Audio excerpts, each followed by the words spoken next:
안녕하세요. 수달쌤입니다. 오늘 여러분과 제가 만나게 된 이유는 2026학년도 동국대학교 과학영재교육원 대비 설명회를 위해서 이렇게 시간을 마련하였습니다. 저는 수달쌤이고요. 오늘 동국대학교 과학영재교육원에서 어떻게 학생들을 선발하는지에 앞서서 어떤 변화된 거라든지, 그 다음에 모집 요강을 조금 더 디테일하게 살펴보고, 선발 방법, 그 다음에 대비 방법, 이런 것들 같이 한번 확인해보는 시간을 갖도록 하겠습니다. 자, 여기. 순서는 이런 식으로 간단하게 진행될 거다라고 정리를 해봤고요. 차근차근 따라오시면 되는데, 엄청 대단한 내용은 아니기 때문에. 여기 보시면 선발의 변화. 요즘 최근에 동국대학교 과학영재교육원에서 진행되고 있는 선발의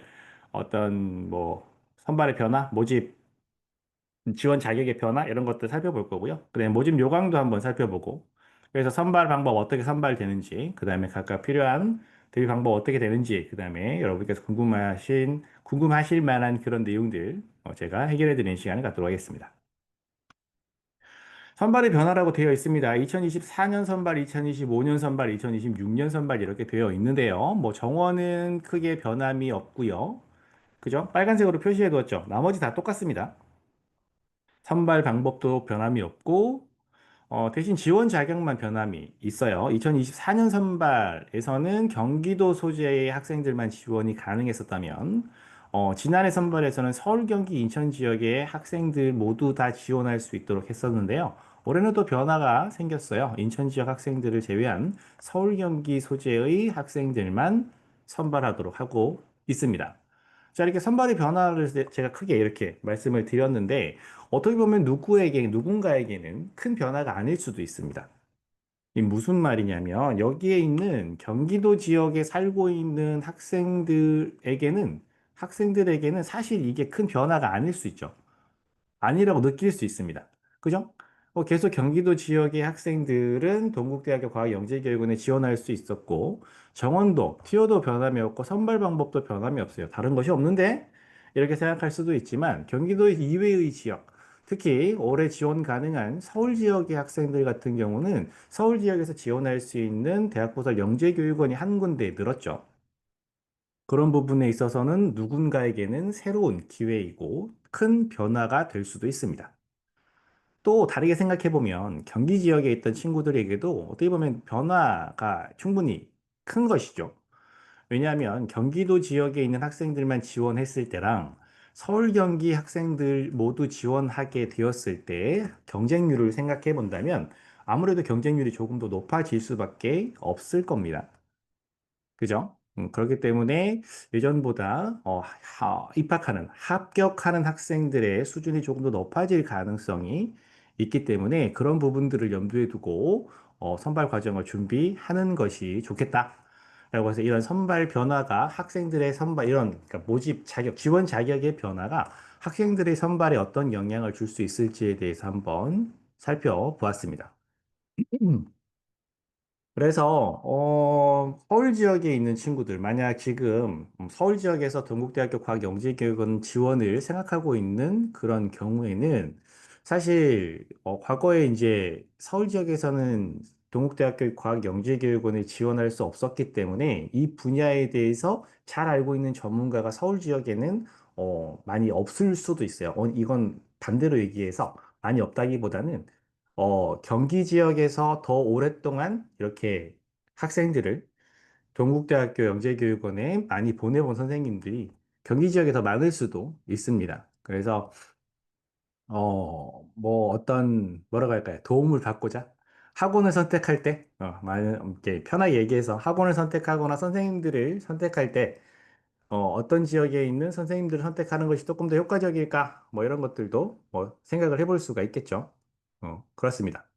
그런 것들. 근데 이미, 계속 경기 지역에 있는 친구들, 특히나 이제 동국대 영재교육원이 일산에 있는 걸로 알고 있는데요. 그 근처에 있는 친구들, 그 근처에 살고 있는 학생들 같은 경우는 더 많은 그 영재교육원 가까이 있다고 해서 그 지역에서 또 대비를 잘하는 것은 또 아닐 수 있거든요.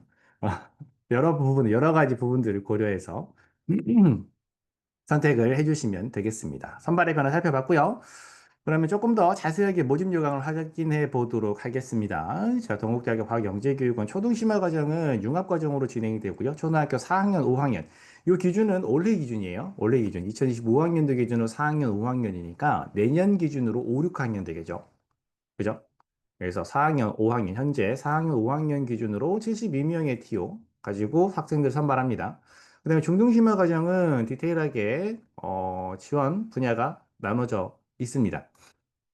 요 같은 경우는 이제 중등과정, 생명과학, 물리, 정보과학, 수학, 화학, 의생명공학 이렇게 되어 있어서 어떤 분야에 대한 탐구를 진행하는지 이렇게 확인하실 수가 있고요. 약 10명씩 정도의 정원을 가지고 선발을 하게 됩니다. 그렇죠? 그래서 조금 뭐라고 할까요? 그 모집 인원이 적기 때문에 이런 것들을 고려해서 지원을 하는 것. 본인이 정말 어떤 분야에 뭐 정보과학에 큰 관심을 가지고 있다라고 하면 한번 지원을 해 보는 것. 내가 정말 뭐 생명과학에 이런 식으로 학생의 어떤 흥미나 관심이 뚜렷하다면 이런 부분들을 고려해서 지원을 하는 것이 가장 현명하겠고요. 아니다. 그냥 어디든 들어가면 좋겠다. 어디든 그냥 나는 중등과정의 영재교육은 합격이 우선이다. 라고 했을 때는 이 중에 어떤 지원 분야가 조금 경쟁률이 낮을지 이런 것들도 고민해 보는 것도 지원에 도움이 될 수도 있을 것 같습니다. 뭐 지금 모집 인원 같은 경우는 최근 몇 년간 큰 변화가 없기 때문에 이렇게 확인을 하시면 되고요. 지원 자격 변화 확인하시면 될 것 같아요. 2026년 기준, 내년 기준 경기도 서울특별시 소재의 5, 6학년, 중학교 1, 2학년 재학 예정자라고 되어 있고요. 그다음에 이제 선발이 되고 난 이후에 경기도 서울특별시 소재의 재학 증명서를 제출해야 합니다. 그래서 현재 서울 경기 지역이 아니더라도 뭐 조금 있다가 이사를 갈 예정이다. 반대로 서울 경기 지역에 있는데 이제 다른 곳으로 이사를 나갈 예정이다. 이럴 경우에는 이런 입학 자격 같은 경우 잘 확인하시고 선발을 지원을 진행하시는 것이 좋겠습니다. 전형 일정 보시면 이렇게 쭉 되어 있고요. 여기 보시면 1차 전형과 2차 전형으로 선발이 나누어서 진행이 되죠. 그래서 이제 1차 전형에서는 서류 제출이 있는데 이 서류 제출에 이제 연구활동 보고서가 있고요. 그다음에 창의적 문제기력 검사도 진행이 되고요. 이 두 가지를 가지고 1차 평가를 진행한 다음에 2차 평가로 심층 면접이 진행이 됩니다. 이렇게 총 크게 따지면 2단계, 두 단계의 과정으로 학생들을 선발하게 된다. 첫 번째 단계에서 두 가지 중요한 부분들 기억하셔야 되고요. 2차 전형에서도 지금 한 단계 심층 면접이라고 되어 있지만 심층 면접에서도 알고 계시죠? 지필 시험 보고요. 그 다음에 대면 면접을 봅니다. 이런 것들 확인하시면 되겠습니다. 뭐, 여기는 이제 접수 방법 및 서류 제출이라고 되어 있어서 제출하는 서류에 대해서 알아볼 건데, 여기 공통 필수고, 그 다음에 밑에 쪽으로 넘어가면은 실제로 모집 요강을 확인해 보시면 이제 해당자들만 내는 서류들이 또 있어요. 기존에 영재교육원을 다녔던 친구들이라든지, 뭐, 이런 특별한 친구들이 추가로 더 제출할 서류가 있는데, 그거는 이제 선택사항이니까요. 여기서 지금 얘기하고 있는 공통 서류 같은 경우는 여기 보시면은 뭐 그런 것들도 많이 궁금해 하시더라고요. 지원서 세부, 개인 정보 활용 동의서 세부 이렇게 세부씩 같은 서류를 세부씩 제출하는 거예요. 지원서 한 장 작성해서 세 개 내는 거고요. 이런 식이에요. 그래서 이 세부가 어떤 의미인지 궁금해 하시는 분들이 계셨던 것이 기억이 나서 알려드렸고요. 그다음에 온라인으로 지원 완료해서 출력한 다음에 그다음에 이제 서명한 다음에 제출을 하시고요. 그 제출한 서류는 이제 우편으로 접수를 하시면 됩니다. 학교 생활기록부 있고 교사 추천서는 작년까지는 똑같은 거 세부 제출하도록 됐었는데 똑같은 거를 세부해서 선생님이 세 장 사인하는 게 이제 번거로운 과정이니까 요건 함부로 바뀌었어요. 그다음에 이제 연구활동 보고서 세부가 있는데 이것도 이제 5장 이내의 연구활동 보고서 한 가지를 정리한 다음 그것을 똑같이 세부로 복사를 해서 제출을 하는 것으로 하고 있습니다. 그래서 이제 제출 서류에 뭐 다른 대학부설 영재교육원 같은 경우는 자기소개서를 제출하는 경우도 많이 있죠. 하지만 여기서는 동국대학교 과학영재교육원 같은 경우는 자기소개서는 별도 제출하지 않지만 학생의 이제 어떤 영재성을 확인할 수 있는 영재성을 확인할 수 있는 뭐 입증 자료라고 볼 수 있죠. 연구활동 보고서를 제출하도록 하고 그 다음에 지필평가도 진행을 하는 이런 형태로 선발이 진행이 되고 있습니다. 그래서 모집 요강 살펴보면서 전형 방법 이렇게 되어 있는데 어떤 식으로 학생들을 최종 선발하느냐. 1차 서류, 연구활동 보고서와 창의적 문제 해결 검사를 통해서 50%, 그러니까 전체 학생의 50%를 선발하는 것이 아니고 선발할 때 그 뭐죠? 점수의 비중을 50%, 50% 이렇게 한다라는 거예요. 그러니까 1차 평가를 한 다음에 1차 평가를 한 다음에 정원의 2배수를 이제 선발하겠죠. 2차 심층 면접을 위해서 2배수를 선발합니다. 그럼 1차 평가에서 이제 평가했던 내용들을 이제 제로 없앤 다음에 새로 심층 면접을 통해서 학생들을 100% 심층 면접만 반영해서 선발하느냐? 그것이 아니라 1차 평가에서 평가가 됐던 내용이 2차 평가에도 영향을 주고 최종 합격자를 선발하는데, 최종 합격자를 선별하는데 영향을 계속 준다라는 거예요. 그래서 1차 전형에 제출하는 서류라든지 창의적 문제인력 검사에서도 좋은 평가를 받아야 최종 합격할 확률이 높아진다. 이런 것들을 예상해 볼 수 있겠죠. 그죠? 그래서 1차 평가에서 서류와 창의적 문제 해결력 검사 이런 것들을 활용해서 학생의 2배수, 선발 인원의 2배수, 합격 인원의 2배수를 선발한 다음 그 2배수를 심층 면접을 통해서 최종 합격자를 선발하게 되는데 그때 최종 합격자가 되기 위해서 평가하는 내용 중에 절반은 1차 평가, 절반은 2차 평가 내용을 반영해서 선발하게 된다라고 하는 것, 여기 자세하게 모집 요강에 나와 있습니다. 동국대학교 영재교육원뿐만 아니라 다른 대학부설 영재교육원을 지원하거나 뭐 궁금해서 살펴보실 때 모집 요강을 잘 한번 살펴보시면 모집 요강에 굉장히 많은 정보들이 담겨 있습니다. 그래서 그런 것들을 잘 확인하시면 조금 더 효과적으로 영재교육원을 준비하실 수가 있어요. 예전에는 뭐 설명회를 가장해서 제가 학부모님들께 모집 요강을 살펴보는 방법에 대해서도 강의를 한 적이 있었는데요. 뭐, 그렇게까지 할 필요는 없을 것 같고, 제가 이렇게 자세히 알려드리면 되겠죠? 그래서 이렇게 선발이 진행된다라는 것들을 확인하면서 다음으로 넘어가면, 그러면 좀 자세하게, 그럼 어떻게 선발이 진행됩니까? 그 다음에 어떻게 대비할 수 있습니까? 이렇게 두 가지 내용으로 나누어서 좀 진행을 해보도록 할게요.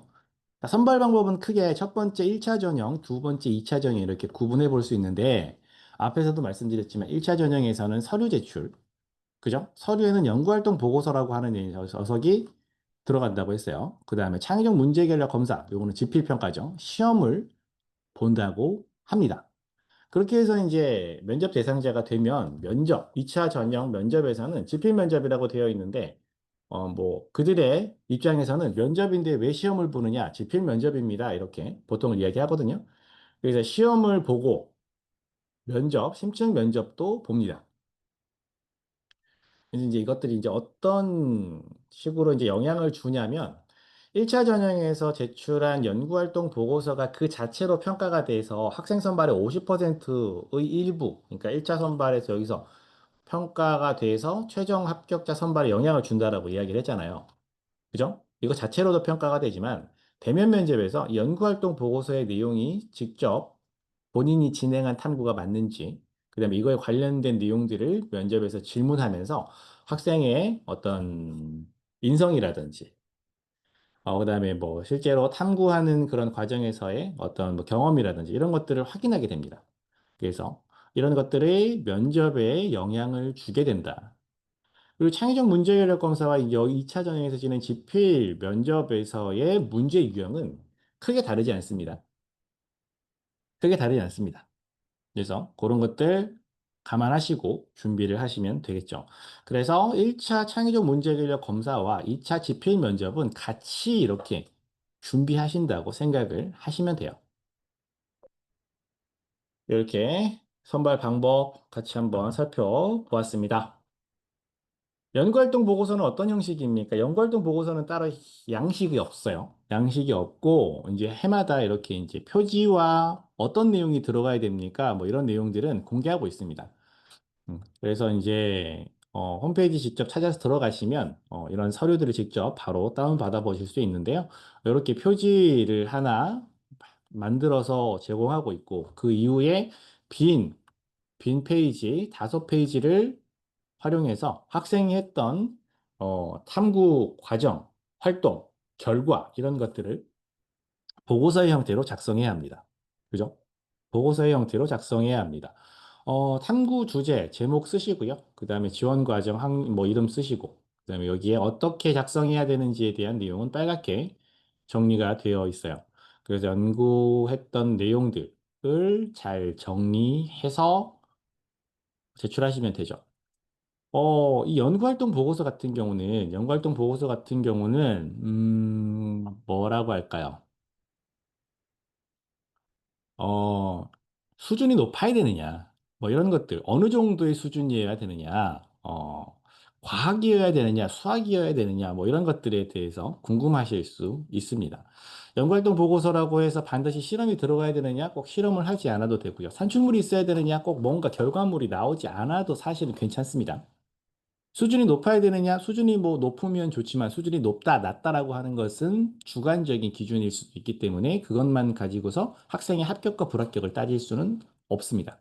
어떤 부분이 그러면 연구활동 보고서에 중요한 평가 요소가 될 것이냐라고 하는 것은 이 탐구가 본인이 스스로 궁금해서 진행한 탐구처럼 보이느냐?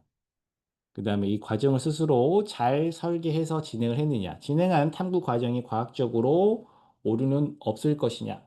나온 결과에 대해서, 뭐 실험 과정과 결과가 인과관계가 잘 맞느냐. 결과에 대해서 학생이 어떤 뭐더 발전적인 자세, 의견을 제시하느냐. 이런 것들을 평가를 하게 됩니다.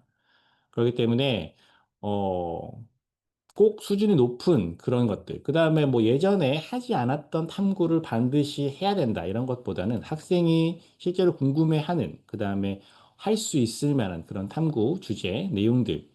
뭐 꼭 실험이 아니어도 괜찮아요. 학생이 궁금한 내용을 찾아서 공부했다. 그럼 공부한 과정을 정리해서 제출할 수도 있고요. 뭔가 만들었다? 만든 과정을 정리해서 제출할 수도 있고요. 학원에서 뭔가 했다. 뭐 학원에서 무슨 실험을 했다. 뭐 키트로 실험을 했다. 아니면 뭐 어디 가서 체험했다. 이런 것들은 적절한 연구활동 보고서로 평가받기가 어렵습니다. 그래서 이런 것들 먼저 알려드리고요. 그다음에 두 번째 창의적 문제기획 검사 지필검사가 진행이 되는데 지필평가가 진행이 되는데요.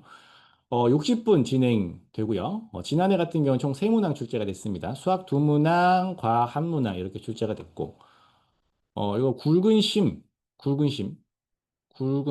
뭐 좀 말이 이상해 보이는데요. 샤프를 사용하라고 되어 있어요. 샤프 가지고 오세요. 연필 말고 샤프 가지고 오세요. 샤프 지우개 갖고 오세요. 볼펜 갖고 오지 마세요. 뭐 이런 것들이 있었습니다. 시험 당일날 샤프 가지고 와서 여러분이 내주는 연습장에다 충분히 풀어서 연습하고 실제로 정답은 거기서 내주는 볼펜으로 작성하세요. 이런 식의 내용이었어요. 그래서 뭐 그런 것들, 특별한 것들이 없었기 때문에 찾다 보니까 이런 것들까지 제가 디테일하게 알려드립니다. 창의적 문제를 검사에 출제되는 수학 문제 같은 경우는 뭐 지난해는 조금 특별한 경우, 특별한 내용이 있었지만 사실 그것도 반드시 선행을 해야 풀 수 있는 문제는 아니었어요. 왜냐하면 초등학교 학생들이 풀 수 있도록 그 개념에 대한 설명을 충분히 해주고 충분히 한 다음에 그것을 활용해서 문제를 해결하는 것이라서 문제 수준은 실제로 문제가 어렵냐 안 어렵냐를 따진다면 문제는 어렵진 않았어요. 접하지 않았던 내용이었기 때문에 조금 뭐 어렵게 그 내용 자체를 이해하지 못하는 친구들이 있었거든요. 그럼 저는 이게 무슨 말인지 잘 모르겠어요. 뭐 나왔는데 그게 뭔지 몰라서 못 풀었어요. 이런 친구들이 있었지만 그 내용을 자세히 살펴보고 어느 정도 뭐 적용만 할 수 있다면 답을 충분히 잘 찾아낼 수 있는 그런 형태의 문제였습니다. 작년에는 그랬지만 그 이전의 기출 문제들을 쭉 살펴보면 문제 유형에서 반드시 출제되는 문제 유형이 하나가 있어요. 수학 같은 경우는 하나가 있고, 그다음에 나머지 뭐 문제들도 뭐 충분히 선행을 하지 않더라도 충분히 해결할 수 있는 문제였습니다. 그래서 저는 동국대학교 과학영재교육원 창의적 문제해결 검사를 위해서 지금 급하게 중학교 수학을 공부한다? 효과적이지 않은 방법이라고 생각합니다. 대신 잘 나오는 유형의 문제를 지금 접해서 다양한 경험을 쌓아두는 것이 더 좋다고 생각을 해요. 과학 문제 같은 경우는 어떤 유형의 문제가 나오느냐? 교과 내용을 바탕으로 이제 교과 내용과 완전히 동떨어진 생소한 내용이 나오진 않아요. 하지만 교과에 있는 내용도 나오지 않아요. 교과에서 배운 내용을 바탕으로 유추할 수 있는 그런 학교에서 다루지 않는 내용들이죠. 그런 내용들이 과학에서 출제가 돼요. 그래서 이것도 지금 뭐 과학 선행 안 했는데 됩니까? 과학 선행과도 이게 큰 연관이 없어요. 그래서 과학을 좋아하는 친구들은 그 본인의 흥미나 본인의 관심 이런 것들을 바탕으로 주어진 문제에서 어떤 힌트를 찾거나 아니면 그것을 활용해서 뭔가 새로운 아이디어를 낸다든지 본인의 생각을 잘 작성하면 좋은 평가를 받을 수 있는 그런 문제들이 출제가 되었었습니다. 그래서 정리하자면 수학, 과학 문제가 골고루 출제가 됩니다. 초등 과정 같은 경우도 그렇고 중등 과정도 마찬가지예요. 중등 과정도 수학 분야의 문제, 과학 분야의 문제, 뭐 창의성이라고 해야 될까요? 본인의 생각을 적는 문제 이런 것들이 골고루 출제가 되고요. 그런 다음에 그렇다면 선행을 꼭 해야 되나? 선행학습이 필요한가? 저는 아직까지는 지금도 확실히 선행학습은 큰 의미가 없다라고 생각을 합니다. 예. 지금 하지 않은 선행을 지금 하기에는 효과적이지 않다. 대신 잘 나오는 문제 유형을 확인하고 그 유형을 익히고 그거 관련된 문제들, 그러한 유형의 문제들을 접해보는 것. 그죠? 뭐 제가 만들어 놓은 영재교육원 대비 교재들도 있고요. 뭐 이런 것들이 있으니까요. 활용하시면 그것이 조금 더 효과적인 방법이다라고 생각이 듭니다. 이렇게 창의적 문제의학 검사에 대해서 살펴보았습니다. 심층 면접은 어떻게 진행됩니까? 이것도 두 단계, 두 가지 부분으로 나누어서 볼 수 있다고 했죠. 지필 면접과 대면 면접 이렇게 되어 있습니다. 지난해 같은 경우는 총 두 문제씩 수학 한 문제, 과학 한 문제 출제가 되었고요. 그자, 면접이라서 제가 조금 기억이 조금 가물가물한데 수학 한 문제, 과학 한 문제인데 이게 아마 과학 문제가 작은 문제로 쪼개져 있었던 것으로 기억을 합니다. 근데 큰 문제로는 한 문제씩 이렇게 되어 있어서 두 문항이었던 것으로 제가 정리를 했던 것인 것 같아요. 예. 그죠? 다 두 문항인데 한 문항이 좀 컸던 것으로 대면 면접 같은 경우는 이제 면접 기본 문항들을 질문을 합니다. 뭐 면접에서 꼭 물어보는 그런 질문들 있죠. 학생들이 이제 면접 가게 되면 받는 질문, 영재교육원에 지원한 동기는 무엇이니? 뭐 이런 것들, 왜 지원했니? 이런 것들을 묻게 되고요. 근데 면접 같은 경우도 이제 1차에서 2배수가 선발이 되잖아요. 2배수가 선발이 되면 그 2배수 중에 이제 경쟁률로 따지면 이제 2대 1이라는 거죠. 한 명만 제치면 내가 합격할 수 있는데 이제 그렇다 보니까 어떻게 생각을 해보면 이제 합격에 가까워졌구나라고 해서 면접을 조금 덜 준비하는 경우도 있고 반대로 이거 완전히 이제 합격에 가까워졌구나. 완벽하게 합격을 해야 돼. 확실하게 합격을 굳히겠어. 이렇게 생각을 해서 면접을 또 열심히 준비하는 친구들도 있어요. 저는 면접 열심히 준비하는 걸 추천하고요. 면접 기본 문항 같은 경우도 잘 준비를 하는 것을 추천합니다. 그러니까 영재교육원에 왜 지원했니? 지원 동기를 물었는데 이렇게 대답 못하는 친구들이 있거든요. 좋지 않은 결과가 예상이 됩니다. 대답을 하더라도 좀 방향이 어긋날 수도 있어요. 그래서 그런 것들을 먼저 좀 잘 확인하고 면접 준비에 임하는 것 앞으로 조금 먼 이야기이긴 하지만 11월 달에 진행될 이야기이긴 하지만 미리 말씀을 드려봅니다. 제출했던 연구활동 보고서가 본인이 직접 작성한 내용인지, 본인이 그 연구활동에 얼마만큼 참여했는지, 잘못된 것은 없는지, 뭐 오류라든지 이런 것들이 발견된다면 확인하는 그런 과정을 면접에서 진행을 합니다. 그래서 면접 전에 본인이 제출한 서류를 완벽하게 숙지하는 것도 굉장히 중요하다라고 하는 거 말씀드리면서, 그럼 이런 과정들을 각각 어떻게 준비할 수 있느냐? 자, 연구활동 보고서에 들어갈 탐구 주제나 보고서 작성 방법들 이런 것들이 궁금하다면 제가 진행한 자유탐구 특강 교재도 있고요. 요거 교재만 보내드리질 않고 강의와 함께 보내드리는 건데 요거를 이제 활용해서 탐구 주제도 정하고 탐구 과정도 참고하고 그다음에 보고서도 어떻게 쓰는지 이런 것들을 확인할 수 있습니다.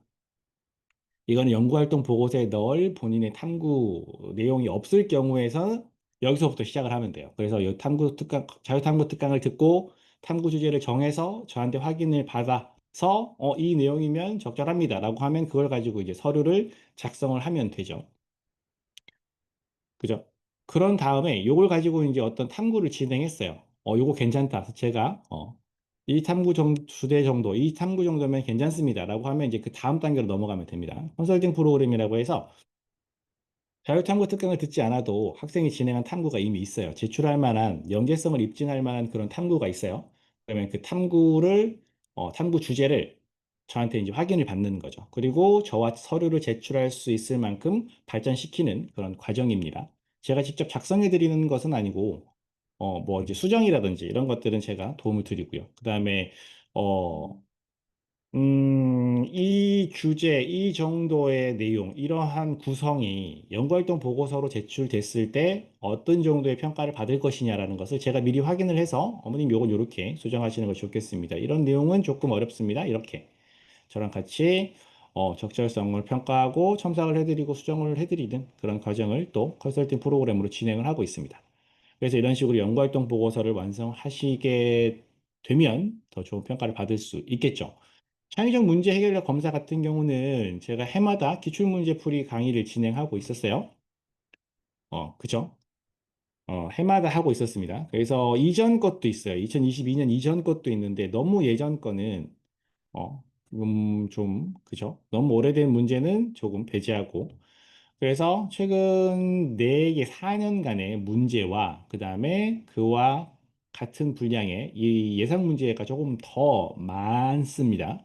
그래서 문제를 제가 그러니까 유형을 분석해서 그 유형과 비슷한 문제들로 또 예상 문제를 4회 정도 넣은 창의적 문제를 검사, 기출문제, 대비 강의, 기출문제 풀이 강의, 대비 강의 이런 것들을 진행을 하고 있어요.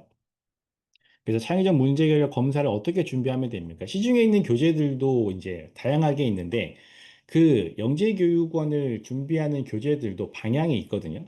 그러니까 어, 방향이 있어요. 그러니까 뭐 교과 내용을 바탕으로 하는 것이냐, 뭐 이렇게 아니면은 뭐 학년을 기준으로 나누어서 어떤 어, 뭐라고 하죠? 학생들의 수준이나 출제되는 문제의 어떤 내용을 제한할 것이냐, 아니면은 반대로 뭐 잘 나왔던 문제들을 분석해서 그런 유형들로 문제를 만들 것이냐, 뭐 이런 것들은 이제 교재를 개발하는 선생님들, 개발자의 어떤 영역이라고도 볼 수 있는데, 그렇기 때문에 모든 내용을 다 공부해서 창의적 문제를 검사를 잘 본다라고 하기보다 반대로 뒤집어서 창의적 문제 해결력 검사에서 어떤 문제들이 나왔는지 먼저 확인해 보고 문제의 유형과 수준을 확인한 다음 좋아 이런 유형의 이런 수준의 문제가 나왔군 그러면 이런 문제들을 찾아서 공부하자 이렇게 하면 짧은 시간 안에 조금 더 효과적인 대비가 될 수 있습니다. 그래서 이렇게 기출 문제를 먼저 살펴보고 그 유형과 비슷한 예상 문제들도 접해본 다음 그래도 시간이 충분하다라고 하면 일반 교재를 또 구입을 해서 이 유형과 비슷한 문제들, 수준이 비슷한 문제들을 접해보는 것이 효과적이겠죠. 이런 식으로 진행을 하면 됩니다. 준비를 하면 됩니다.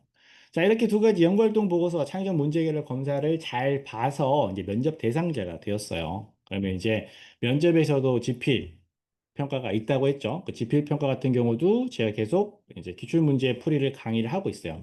이건 작년 강의라서 지금 3회고 올해 강의가 되면 이제 4회로 늘어날 겁니다. 아직 이 기출 문제 풀이 강의에 대한 내용은 작년 내용이에요. 올해도 이 강의가 똑같이 진행될 예정이니까요. 지필 평가를 위한 강의, 그 다음에 실제로 이제 저랑 같이 모의 면접을 진행해 보면서 면접에서 나올 수 있는 문제들, 질문들, 그 질문들의 대답으로서 학생의 대답이 적절한지, 연구활동 보고서에서 나올 수 있는 질문은 어떤 질문인지, 그것에 대해서 학생의 답변이 적절한지, 이런 것들을 저랑 미리 연습해 볼 수 있는 그런 프로그램이 쭉 준비가 되어 있습니다. 예. 해마다 했고요. 뭐 매년 여러 명씩 합격을 하고 있고요. 저는 뭐 그렇게 진행을 하고 있어요. 영재교육원 대비해서는 제가 계속 진행을 하고 있고, 그렇습니다. 뭐, 예, 할 얘기가 많지만 여기까지 하겠습니다. 이렇게 진행을 하시면 됩니다. 저한테 꼭 이제 어떤 뭐 도움을 받지 않고 기존에 준비하고 계시는 방법이 있다면 그 방법을 효과적으로, 효율적으로 활용하셔도 괜찮아요. 활용을 하시되 그냥 그런 거죠.